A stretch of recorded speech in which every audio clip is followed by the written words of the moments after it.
இன்னொரு விஷயம் ஷேர் பண்ணணும் உங்ககிட்ட. ஆக்சுவலி வந்து பார்த்தீங்கன்னா, இப்போ எனக்கு வந்து இந்த ஃபீமேல் கெட்டப்க்கு அப்புறம் எனக்கு இப்படிலாம் மெசேஜ் வருமாங்கிறது ரொம்ப ஆக்வர்டாக இருந்துச்சு. ஓகேங்களா, நிறைய மெசேஜ் தப்பான மெசேஜஸ்.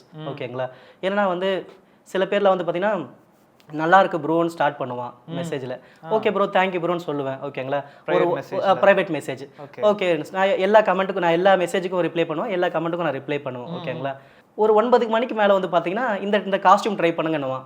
ஒரு மாதிரி இருக்கும். ஓகேங்களா, அந்த காஸ்டியூம் படிப்படியாக கொஞ்சம் கொஞ்சமாக கம்மியாகும். ஓகேங்களா, ஆஹா ஏதோ ஒரு மோட்டிவ்ல இருக்காரு சொல்லிட்டு நான் பிளாக் பண்ணதெல்லாம் உண்டு. ஓகேங்களா, அதை தாண்டி எடுத்த உடனே தப்பான மெசேஜ்லாம் நிறைய வந்திருக்கு. ஓகேங்களா, ஸோ என் கூட ஈஸியாக ரைடுக்கு வரியா, ஓகேவா, காரில் என் கூட ரைடுக்கு வரியா அப்படி சொல்லிட்டு சில நபர்களே வந்து கேட்டிருக்காங்க. அவங்க ஏஜே மென்ஷன் பண்ணுவாங்க, 40 ஏஜ்டு அப்படிலாம் கேட்டிருக்கும் போது ரொம்ப கஷ்டமாக இருக்கும். ஓகேங்களா, ரொம்ப நாக்கு கூசுற விஷயம். ஓகேங்களா, பர் டேக்கு 30,000 தரேன் வரியா இப்படிங்கிற மெசேஜ்லாம் ஃபேக் அக்கௌண்ட்ல வந்திருக்கு. நான் என்ன யோசிப்பேன்னா, அவனுங்களை ஏதாச்சும் பண்ணணுங்கிறத தாண்டி எனக்கு ஒரு பெரிய கஷ்டம் வந்து ஓடிட்டே இருக்கும்.